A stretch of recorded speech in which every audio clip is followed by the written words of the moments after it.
Vous savez, moi, mon combat quotidien, c'est de lutter contre toutes les voitures qui sont des fraudes, des escroqueries. Je pense bien sûr à certains véhicules français équipés de moteurs pas forcément hyper fiables et c'est pour ça qu'aujourd'hui, eh bien, on va se pencher sur ces voitures qui, même potentiellement récentes, comme cette Mercedes classe E, peuvent se montrer très, mais alors très très robustes. Posez bien vos fesses sur votre canapé, votre chaise, votre lit, où que vous soyez, vos toilettes. Et puis c'est parti, on va évoquer ces véhicules qui sont, mais alors d'une solidité extrême.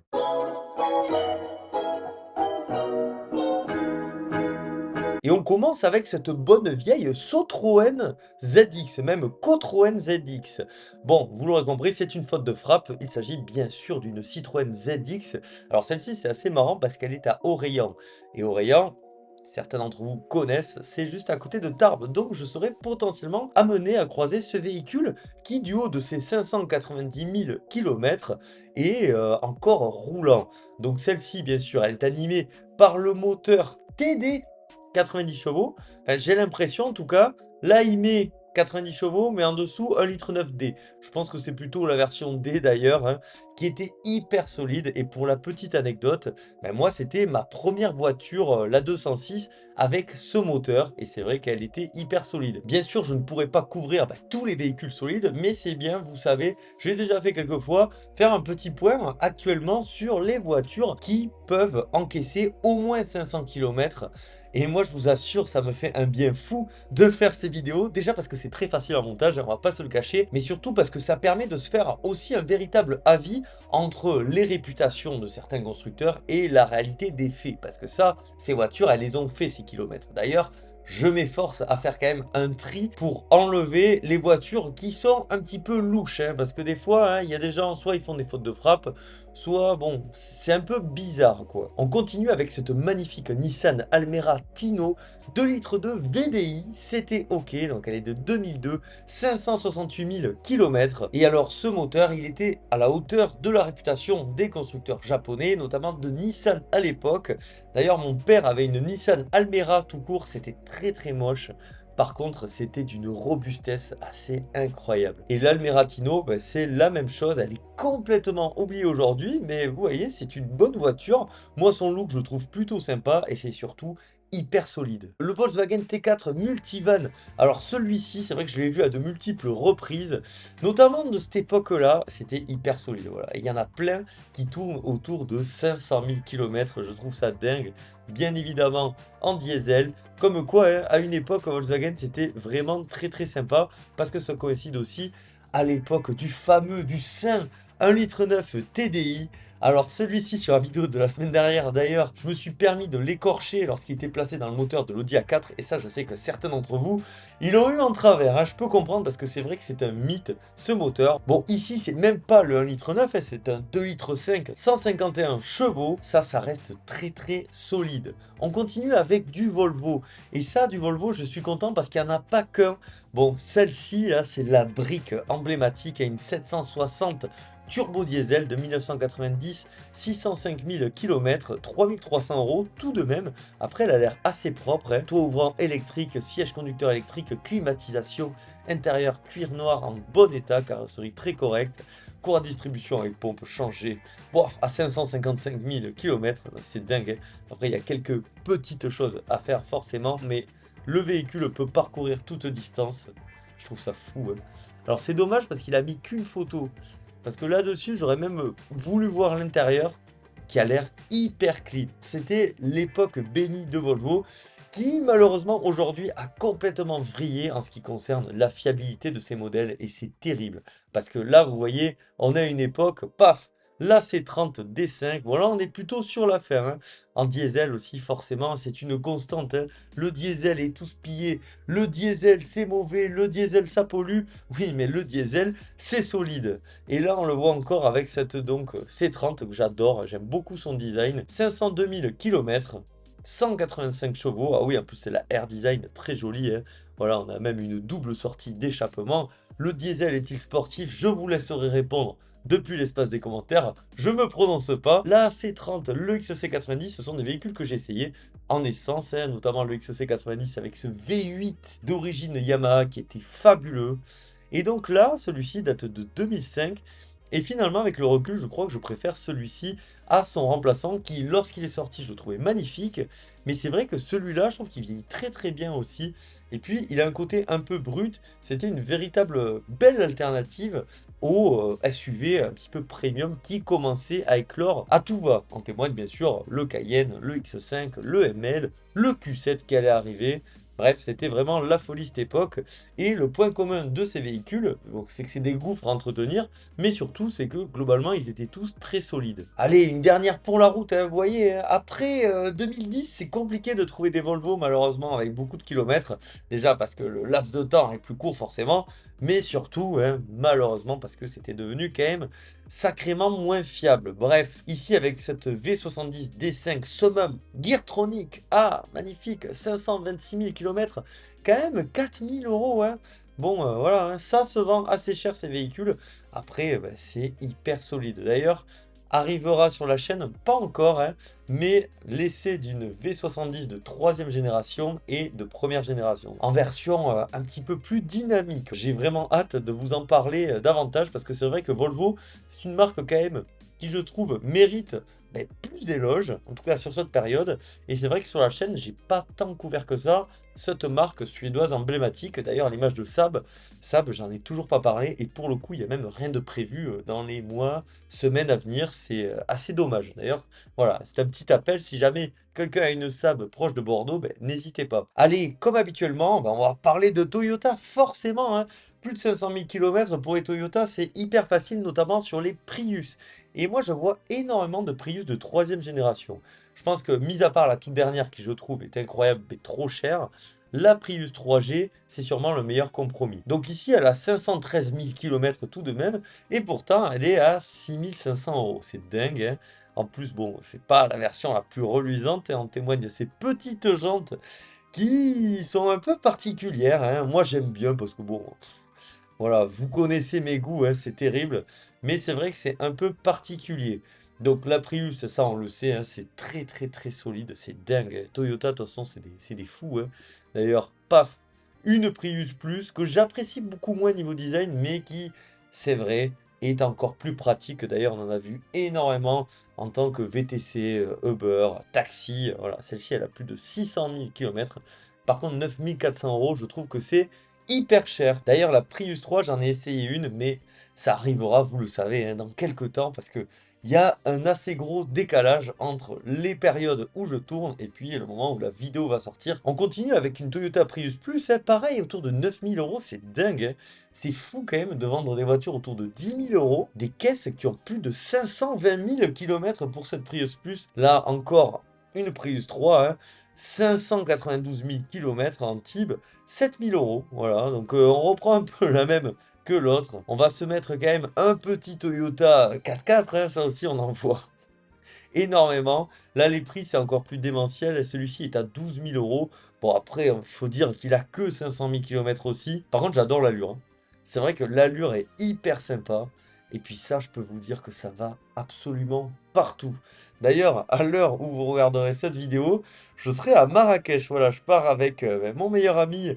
On se fait un petit séjour de quelques jours là-bas. Je risque d'en voir pas mal. D'ailleurs, si jamais, restez bien connectés, je vous dis, notamment sur Instagram, je pense qu'il va y avoir des petites stories très intéressantes. Et là, on va commencer à entamer notre arc allemand. Alors, les Allemandes, aujourd'hui, clairement, c'est plus si fiable que ça, hein. D'ailleurs, on le voit dans les enquêtes fiabilité. En 2024, d'ailleurs, petit aparté, hein, c'est ça qui est bien aussi avec ces vidéos, c'est que c'est un peu plus tranquillou. Mais en aparté, si aujourd'hui vous souhaitez acheter un véhicule en 2024, qui est le plus fiable possible, donc il va y avoir du Dacia. Et puis ensuite, globalement, ça va être japonais, coréen. Les Allemands, clairement, il y a encore des bons crus, mais il y a surtout pas mal de mauvais crus, hein. Alors qu'à l'époque, c'est vrai que c'était plutôt solide. Et c'est pour ça que dans l'inconscient collectif, beaucoup de personnes pensent que les Allemands sont synonymes de véhicules fiables. Ça l'a été, et aujourd'hui, c'est beaucoup plus contestable. Ça peut l'être encore, mais c'est plutôt exceptionnel, comme sur certains véhicules français. Voilà, c'est à peu près pareil. D'ailleurs, je suis même pas sûr qu'une Allemande actuelle soit plus fiable qu'une Française, quoique. avec les PureTech Blue HDI. Bon, Stellantis, c'est un peu compliqué, mais une allemande comparée à une Renault, pas sûr. Et donc, nous avons face à nous cette magnifique BMW E36. Franchement, je l'adore cette voiture. Qu'est-ce qu'elle est jolie, intemporelle, la E36, en diesel, hein, encore et toujours, 507 000 km, 115 chevaux, ouais, c'était la 325 TD. Ça vibrait, ça je peux vous dire que ça vibre. Normalement, le plafond il tombe, mais par contre, ben, c'est vrai que ben, ça tient bien dans le temps, hein. À l'image aussi, forcément, de la 530, hein, qui était un petit peu la star de mon précédent épisode que j'avais fait assez identique, hein, où je vais sur le bon coin. Moi, ça me permet aussi, je le fais tous les 3 4 mois, ça me permet de voir ben, les tendances du moment. Ben, là, pour le coup, les tendances, c'est souvent les mêmes. C'est pour ça que d'ailleurs, cet épisode, je pense que je vais pas le refaire avant un petit moment. Mais par contre, j'avais comme idée de vous parler des voitures récentes, entre guillemets, on va dire moins de 15 ans, qui peuvent rouler, on va dire, allez, au moins 400 000. Parce que j'ai peur que plus de 500 000 km, je ne trouve rien. Donc cette 530, hein, on la regarde vite fait, 500 000 km. Là, ça doit être du bon gros 6 cylindres à l'ancienne, bien solide. 2500 euros, franchement, c'est pas si cher que ça, entre guillemets, hein, parce que bon, il faut se dire que forcément sur ce genre d'auto, si elles arrivent là aussi, c'est qu'il y a des frais qui ont été faits et qui arriveront, hein, parce que bon, voilà, toute voiture, pour l'entretenir, de toute façon, il y a des frais. Ce qui est bien, en revanche, c'est de trouver des voitures plus solides, parce que même un PureTech, hein, si on veut vraiment, on peut l'amener très très loin. Le souci, c'est qu'on va avoir beaucoup de frais. On continue encore un peu chez BM, avec cette 318, la BMW série 3 E46 Compact, que j'apprécie beaucoup.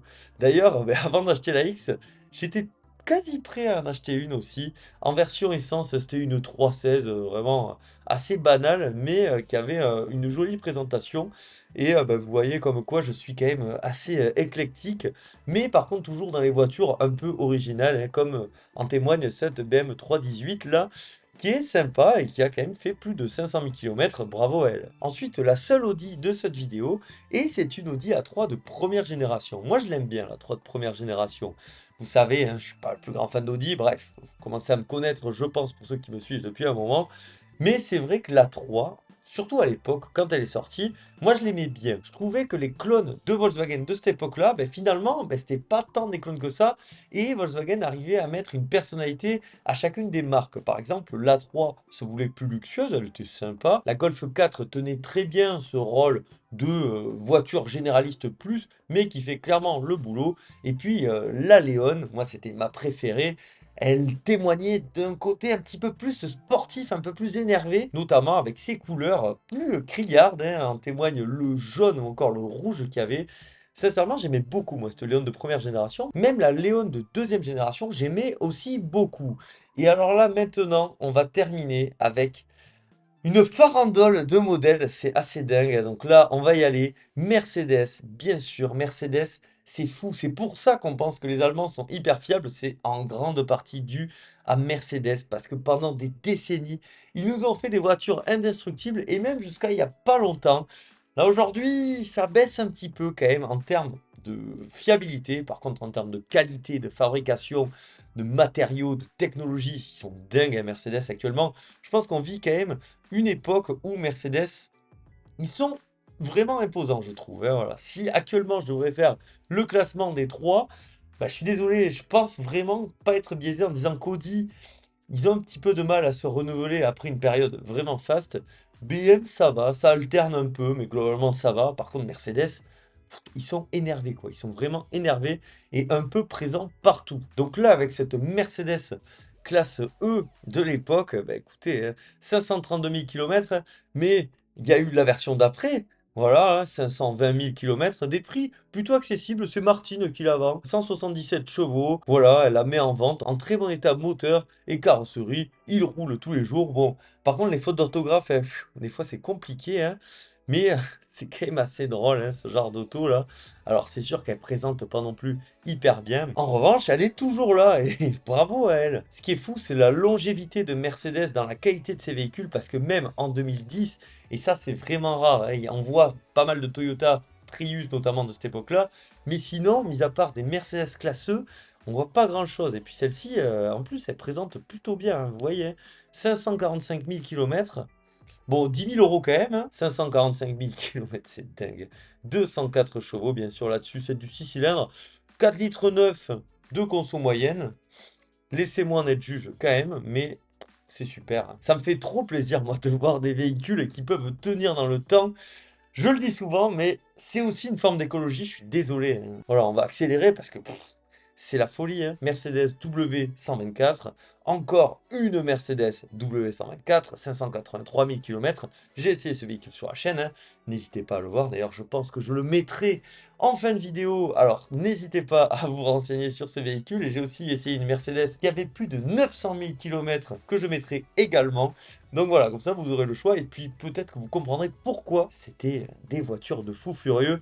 Ça continue encore. Mercedes, là, c'est une classe C. Break 700 000 km à Bordeaux. Voilà, c'est Titus qui la vend, hein. Titus, si jamais tu vois la vidéo, n'hésite pas à te manifester depuis l'espace des commentaires. Mais c'est toujours pas fini avec cette classe C 220 CDI. Non, mais est-ce que vous vous rendez compte, hein? Et je vous dis, j'ai fait une sélection. J'ai regardé quoi, 4-5 pages avec juste pour objet 500 000 km minimum. Et ben là, vous avez toutes les annonces que j'ai recensées. C'est dingue. Et là, 1984, déjà, elle roule encore. Bon, par contre, elle est un peu chère. 632 000 km. Et enfin, pour terminer, c'est pas la voiture qui a le plus de kilomètres de ce classement, mais c'est la plus récente, 2011, boîte auto. Vous êtes en critère 2 avec ça. C'est fou de se dire à quel point Mercedes, ils ont fait des voitures solides. De toute façon, on le voit, notamment dans les pays en voie de développement. Ils ont des vieilles Peugeot et des vieilles Mercedes, et un véhicule récent, c'est soit de la coréenne ou de la japonaise. Et ben, cette vidéo confirme encore ceci. Donc mes chers atmophiles, je ne fais pas plus long, cette vidéo se termine ici, j'espère que vous a plu. Si c'est le cas, vous pensez au like, à l'abonnement, c'est hyper important. N'hésitez pas à me dire depuis l'espace des commentaires, pour vous, quelle est votre voiture la plus increvable? Et notamment si elle n'a même pas été citée ici, parce que je sais qu'il en manque beaucoup. D'ailleurs, il y a eu très peu de véhicules français, écoutez, c'est la vie. Des fois, j'en vois beaucoup plus, là, j'en voyais pas trop. Il y avait quand même une Citroën, et ça me fait plaisir, ça fait un peu tordre le cou aux idées reçues, notamment aujourd'hui. Mais le plus important, c'est pas ça, et vous savez, c'est quoi le plus important? C'est de prendre soin de soi, prenez soin de vous. C'était Atmo, je vous dis à la prochaine. Allez, bisous, ciao!